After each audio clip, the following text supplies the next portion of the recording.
Dalawa pang neophyte na kasamang sumailalim ni Mark Andre Marcos sa initiation rites ang kinilala ng pulisya. Mas marami raw nalalaman ng dalawang ito kaysa sa mga naunang lumutang na neophyte. Kaya apela ng pulisya, magsalita na rin sila. Nakatutok si June Veneracion. May dalawa pang kinilala ang Cavite-PNP ng mga neophyte daw ng Lex Leonum Fraternitas na kasabay sumailalim sa initiation rites ni Mark Andre Marcos. Umaapila ang mga otoridad kina Marco Lopez at Mac Cabansag na lumutang na rin at sabihin ang kanilang nalalaman. Sina Lopez at Cabansag ay nag-aaral daw ng abogacya sa San Beda College, Mendiola.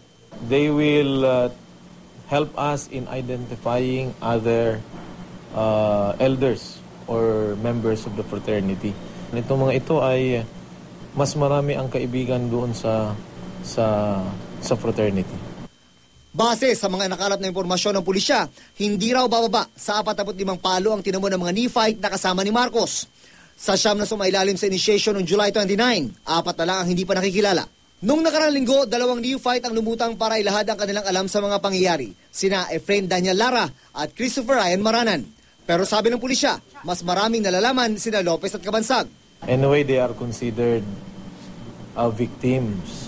Now, if they will not cooperate, and we already know them, they might be included in the complaint. Inihahanda na ng mga otoridad ang amended complaint laban kina Gian Angelo Veluz at dalawang kasambahay na sina Soledad Sanda at Marlene Guadayo. Isasama na rin ang ama ni Veluz sa si Angelito Itan Veluz, si Cornelio Marcelo na siya raw nakatext ng pisa ni Marcos at isang Faizi Alim na base sa investigasyon ay miyembro rin ng Lex Leonum Fraternitas at nag-recruit kina Maranan at Lara. Sa ngayon, hindi na raw umaasa pa ang mga otoridad na susuko pa ang pangunahing suspect na si Gian. Naniniwala ang Cavite-PNP na malakas na ang kanilang mga hawak na ebidensya pero hindi raw nila mamadaliin ang pagsasampa ng kaso. Patuloy doon sila mga ngalap na ebidensya para masigurong hindi makakalusot ang may mga kasalanan. Mula Imus, Cavite, June Veneracion, Nakatutok, 24 Oras.